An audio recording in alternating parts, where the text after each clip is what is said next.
So, first impressions of the Hasegawa F111G Aardvark, the RAAF model. It's a 1 in 72 limited edition.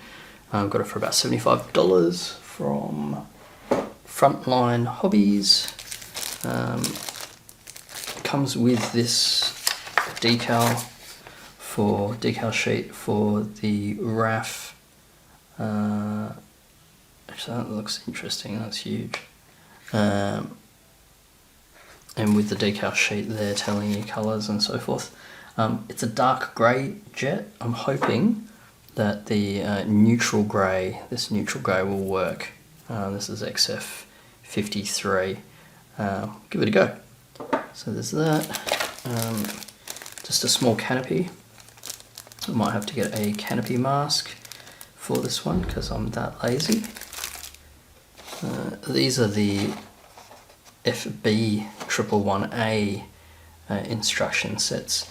Now, I note it has the open wings, and I do like the idea of having the flaps and slats open so that it reveals that kind of red interior to it. But I also like the delta look. So anyway, we'll think about that for now. Instructions look pretty good, pretty old school. Nothing too out of the ordinary here. One thing that Hasegawa doesn't do is give you the colours in name. It always gives you these codes for colours. So we'll see how we go with that one. Another interesting thing is the sprue comes in just one massive bag with everything together. And I think historically what that means is things get scratched. And it's good, I guess, for environment, as much as plastic kits are good for the environment. But yeah, well, hopefully there's not too much damage inside. Most of the paint will hide it anyway, but it's always just a nice differentiator between brands when they have separated packets for their sprues. I think this is a pretty old sprue anyway. See if I can get a date for it at some point.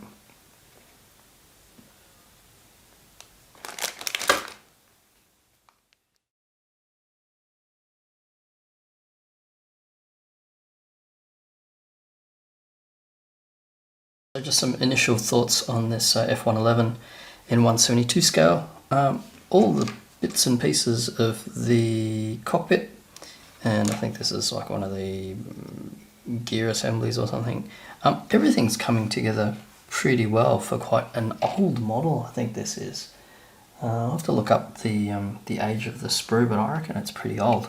I really like the thinness of all the sprue fittings. There's not much flash on it at all, and the plastic is quite nice to work with, so it's all going all pretty well so far.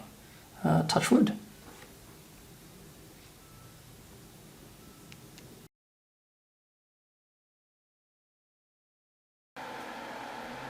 Okay, so update, progress report on this F111.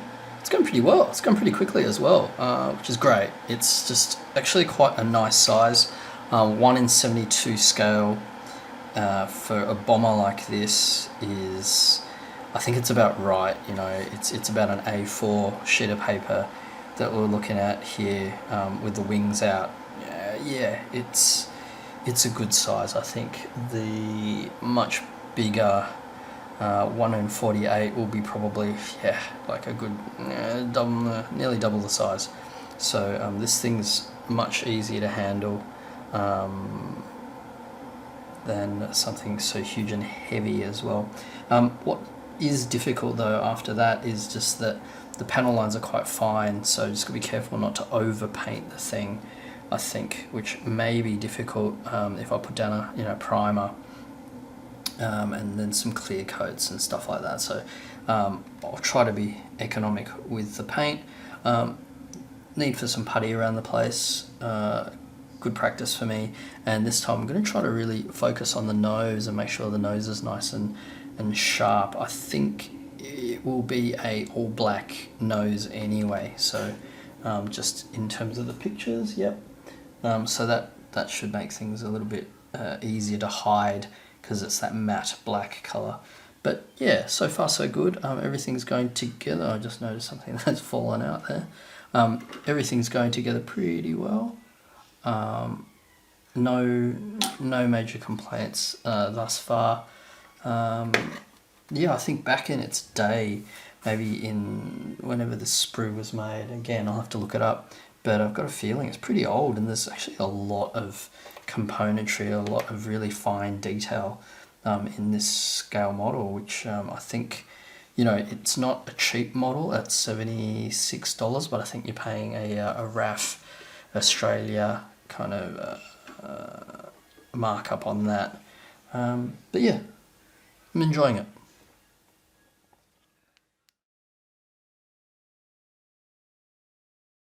So just a progress report.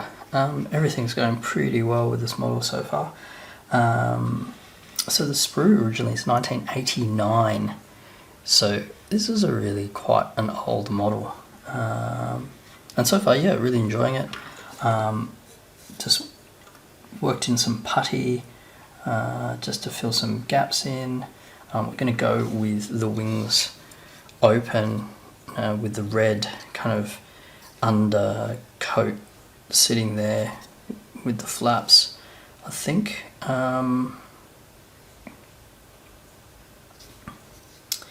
And other than that, there's some gap issues along here. I'm not really sure exactly what's happening here. I think it's supposed to match up more like on that side, but not sure. The other thing is that in here, these bits that are supposed to help the air go in, they don't seem to sit flush there exactly on both sides. So I'm not sure if I will just glue that down, just at the point at least, for that detail. What's also interesting is on this model, there's not the flat barge kind of plate thing that sits between, like on an F-18, between the fuselage and this intake. So I don't know whether or not that's just a G model variant or what. Undercarriage, I forgot to paint the undercarriage before putting it on. I got a bit too excited about the fit, and then I kind of completed it without painting it beforehand. So something to try next time. Yeah, I'm going to give this a go. It comes out quite wide once you put the wings on. So yeah, fingers crossed. We'll put it on primer first, and then get the colours ready, or the colour ready, the dark grey.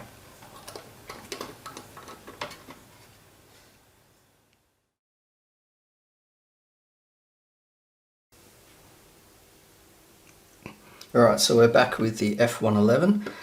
Painted it in the Tamiya's neutral grey. I had to give it a few coats because I had a lot of troubles using the Mr. Hobby paints. The Tamiya thinner doesn't seem to work that well with it. So unfortunately it needed a lot more coats, and so it's lost a lot of the pre-shading that I put on it. You're not going to see. The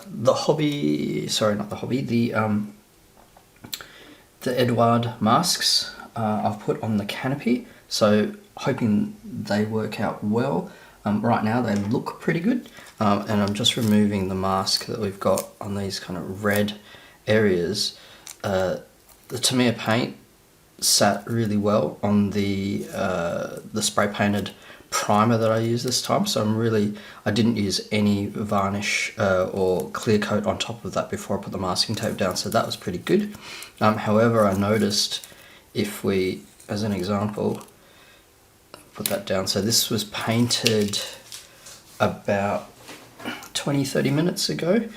If I just grab one of the wheels, which we're going to go black anyway, I'll just push some masking tape down on it. Oh no, that's okay.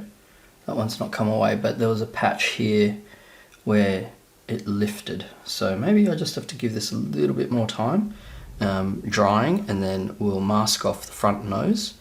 and see how we go. I might just do another little test on it before I go nuts, just on like a safe part, where I know that I won't really mind.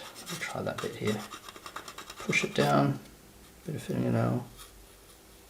That's come away really well. So not sure why the underside, maybe it just hadn't had time to dry underneath. But I guess the most important bit is this top bit. Try a bit of that. No, that's looking good. All right, well, fingers crossed. We'll try that, and I'll paint the black nose on it a little bit later. It's a very XF flat color on the paint, very rough. I think something happened when I mixed the thinner from the Tamiya thinner with the Mr. Hobby paint. A lot of dust flecks came up, and I don't know if that's just simply the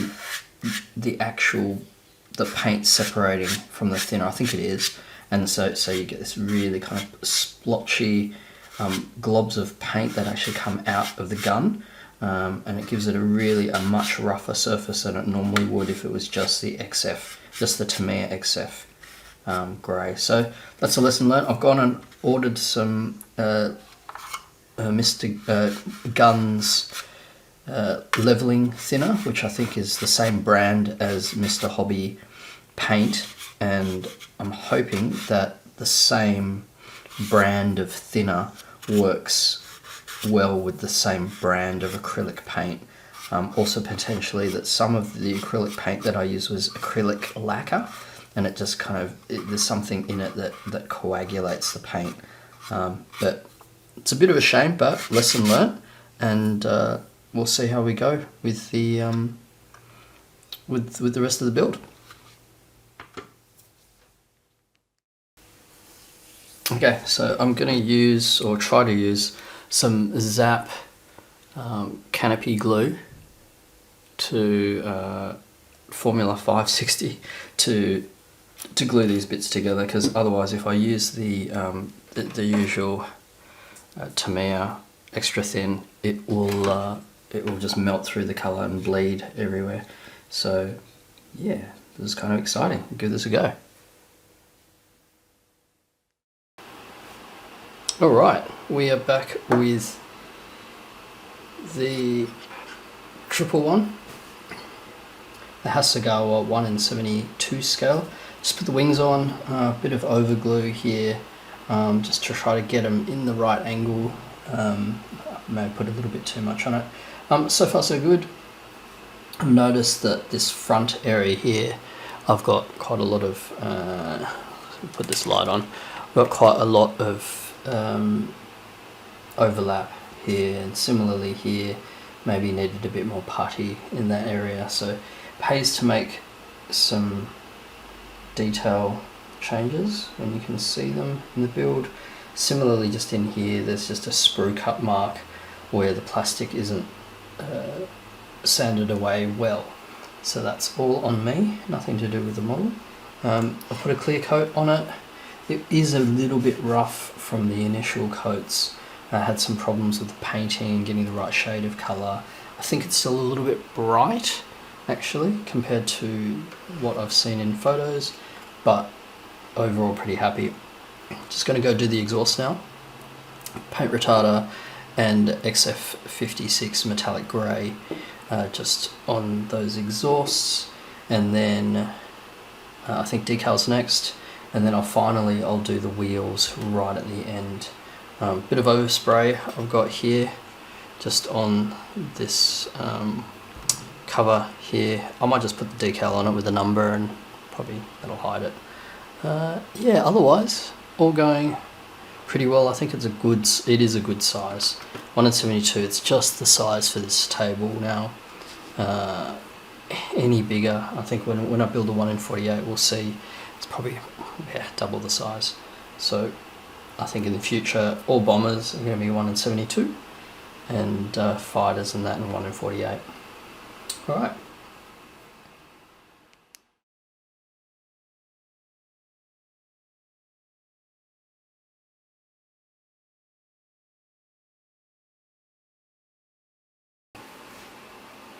So we're back with the F111. I've just done a bit of panel line wash on both sides, just a bit over the top as well. Try not to go too heavy on it, but sometimes this stuff just stays on. Gives it kind of like an oily, dirty finish, which probably is quite authentic. All in all, it's been a really good and easy build. Also put some black on the wheels as well. There is some masking tape over the top. I don't know how good that will be in keeping the center of the wheel white, but we'll see that next. Yeah, all in all, really happy with this build. Decals were pretty difficult. They worked, but there was times where it could have easily split. I'm going to be careful sometimes when putting panel wash near fine decals, that it's not lifting the decal off, and there's a little bit of lifting that's happening there, and also just creeping underneath the decal as well. I guess not to be helped, but yeah, all in all, really enjoyed this build. Really nice and easy in hindsight, and also just a great size. So yeah, I'll just remove the canopy mask, and I think I'm gonna, and the wheel will mask tomorrow morning, and call that pretty much done. I think it's a really great display size, and looking forward to building the bigger one just to compare the size difference between this and the 1:48 scale.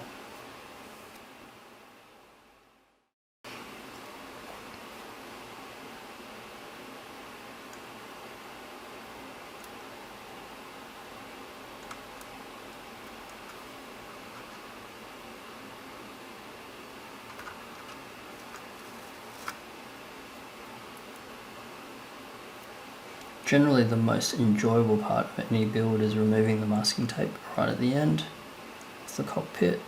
These masks were really nice. These are Edward masks.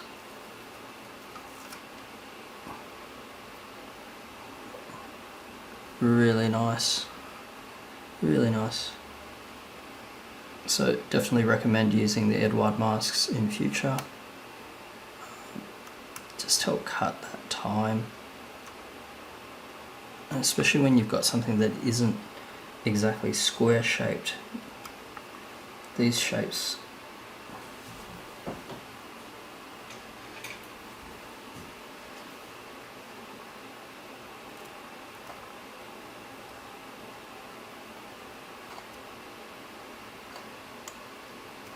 aren't square.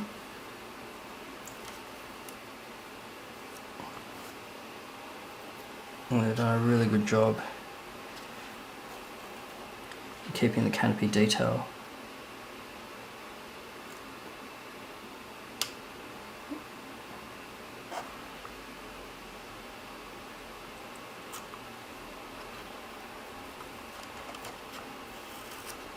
And there we are, all done.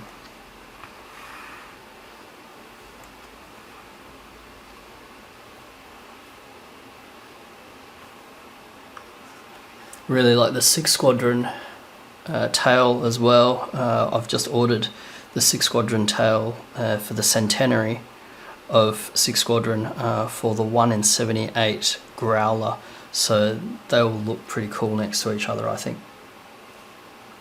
Hasegawa 1:78.